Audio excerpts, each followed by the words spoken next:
ஒரு கால் ஷூவை கழட்டிட்டு அதனுடைய சாக்ஸை கழட்டுறதுக்கு முன்னாடியே ஒரு பெக்கு போட்டே ஆகணும். உங்களுக்கு குடிப்பழக்கம் இருக்கு அண்ட் அந்த குடிப்பழக்கத்தை கண்ட்ரோல்ல கொண்டு வரதுக்கு ரொம்ப கஷ்டப்படுறீங்க அப்படின்னு சொன்னா கண்டிப்பா இந்த வீடியோவை பார்க்க தவறாதீங்க. நம்ம எல்லாருமே இந்த குடிப்பழக்கத்துக்கு உள்ளாடி வரும்போது யாருமே அதிகம் குடிக்கிறது இல்லை அண்ட் யாரும் அடிமை ஆகிறது இல்லை. பட் என்னவோ தெரியல, என்ன மாயமோ தெரியல, கொஞ்ச நாளுக்கு அப்புறம் நம்மளுடைய இந்த சோஷியல் ப்ரெஷர், அப்புறம் நமக்கு இருக்கிற அந்த பிரச்சனைகள் எல்லாம் சேர்ந்து நம்மளை அதிகம் குடிக்க வைக்குது. காரணம் இந்த ஆல்கஹால் தரக்கூடிய ஒரு சுகமான போதை.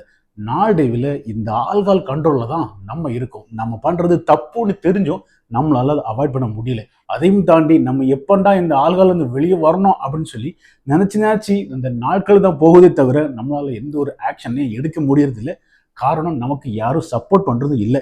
நான் ஒரு 7 days ஒரு ப்ரோக்ராம் டிஃபைன் பண்ணி வச்சிருக்கிறேன். நான் ஃபாலோ பண்ண அந்த ஒரு ஸ்பெஷலான எக்ஸ்பீரியன்ஸை உங்களுக்கு ஷேர் பண்றதுக்காக. அதாவது 7 நாள்ல உங்களுடைய குடிப்பழக்கத்தை ரீசெட் பண்றது. அதுக்காக நான் யாரையும் குடிக்காதன்னு சொல்ல மாட்டேன். காரணம் அப்படி சொல்றதுக்கு எந்த ஒரு உரிமையும் இல்லை. இன்னைக்கு நம்ம நாட்டில் ரீஹாபிலிட்டேஷன் சென்டருக்கு போய் ஆல்கஹால் டி அடிக்ஷன் சென்டருக்கு போய் ட்ரீட்மெண்ட் எடுத்து வெளியே வர்றாங்க. ஏதோ ஒரு விதத்தில் நல்லது தான். பட் அங்கே எடுக்கிற ட்ரீட்மெண்ட் வெளியே அகைன் இந்த சரக்கு நம்ம உட்கொள்றதுனால நிறைய உயிர் பறி போயிடுது. அதனால நான் ரீஹாபிலிட்டேஷன் சென்டருக்கு ஆப்போசிட் அப்படிங்கிற மாதிரி இல்லை. பட் என்னுடைய இந்த ஒரு கான்செப்ட் என்ன அப்படின்னு சொன்னால், நான் யூஸ் பண்ண ஒரு கான்செப்டை ஒரு ப்ரோக்ராமாக, அதாவது 7 days டிஃபைன் பண்ணி நான் உங்களுக்கு ஷேர் பண்ணுறேன். எல்லாருக்கும் காமனாக ஃப்ரீயாக அப்படின்னு சொல்லி கேட்டீங்க அப்படின்னு சொன்னால் கண்டிப்பாக இல்லை. இது யாருக்கு கண்டிப்பாக நமக்கு தேவை அப்படின்னு சொல்லி தோணுதோ அவங்க மட்டும் என்னுடைய இன்ஸ்டாகிராம் ப்ரொஃபைலை சப்ஸ்கிரைப் பண்ணுங்க. அப்படி இல்லைன்னா என்னுடைய யூடியூப் சேனலில் ஜாயின் பண்ணுங்க. கண்டிப்பா உங்களுடைய குடிப்பழக்கத்துல ஒரு மாற்றத்தை என்னால ஏற்படுத்த முடியும். இந்த ப்ரோக்ராம் என்னுடைய வாழ்க்கையில ஒரு சில வருடங்களுக்கு முன்னாடி நடந்த ஒரு இன்சிடென்ட்டை வச்சு, அதாவது ஆல்கஹால் அடிக்ஷன்ல நான் எப்படி இருந்தேன் அப்படிங்கிறத வச்சு மட்டுமே முன்னிலைப்படுத்தப்படுது.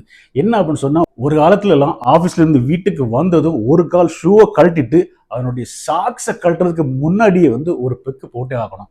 6:30க்கு ஆரம்பிக்கிற அந்த குடி நைட்டு 1 மணி வரைக்கும். சில டைம்ல ஒரு 3/4 லிட்டர் ஆர்எல்ஸ் 1 லிட்டரையும் தாண்டி அடுத்து 2வது லிட்டர்லையும் ஒரு பக்கம் 2 பக்கம் அடிச்சாதான் அன்னைக்கு நைட்டு தூக்கமே.